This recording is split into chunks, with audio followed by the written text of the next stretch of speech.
Ja, ist ja hier los, das ganze Parkhaus ist ja leer. Ja, die hast du alle gekündigt, ja, rausgeschmissen. Haben all die Kündigung gekriegt. Der Parkhaus ist jetzt mir alleine, mach ich jetzt mein Wohnzimmer raus. Ist er wirklich leer? Ja, los, steht kein einziger Jog drin. Alle raus. Ja, glaub ich dir nicht. Außer die Drahtesel noch, guck da hinten. Da, nur. Ja, warum hast du die ja nicht rausgeschmissen? Ne, die haben hier die Ecke, die bezahlen alle pro Rad 10 Euro. Weil die sind Damenräder. Achso, ja, dann verstehe ich. Damenrad ist immer gut, ohne Sattel. Ach, ehrlich. Ja, jetzt echt hier. Ich wohne ab heute hier. Aha. Und nächstes Mal ich hier Partys. Wo stellst du die Couch hin? Fernseher? Hier könnt die Couch, große unterhängen, könnt so eine große Leinwand, die könnt ihr hinhängen. Können wir uns alle, können wir schön Party machen. Jo. Ja, was noch? Ja, wie? Küche? Ja, die Küche kommt hier hin.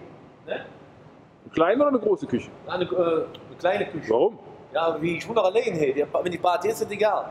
So, dann hier machen wir Wohnzimmer. Schön. Mit Liege, Couch und wird all. Ne? Noch eine Couch? Ja, ja, klar. Dann hier machen wir Vermehrungsanlage. Ne? Dazu hier das Schlafzimmer. Ganz klar. Ne? Ah, wunderbar, Junge. Mach richtig schön. Mit Hotspot, mit Liege und alles.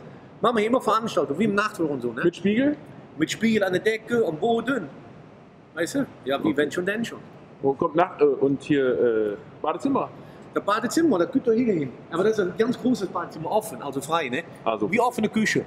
Mit, Offenes Badezimmer. Nur mit Dusche oder? Ne, Dusche und Bade und mit Whirlpool. Whirlpool, also. Ah, wie wenn schon, denn schon. Sauna brauchen wir nicht. Ne, Sauna rum, küsst allein vom Schwitze, wenn wir hier da rum abrocken. Guck mal schön in die Schwitze, geht dann ab, Feuer. Wann kommen die Möbel? Ja, die hast du bestellt bei Ikea, das dauert jetzt. Die kommen ja extra aus Finnland, ne, oder so, ne? Die bauen die einfach zusammen, ne? Oh, weiß ich. Geh doch eine Elch mit. Ey, hat dir du Fresse wieder sagen, ey, sag ich, sind normal. Meine Fresse hier, ey. Wei. Was hast du genommen für Zeug schon? Boah. Oh, wei. Ja, wunderbar hier, ne? Sanitär.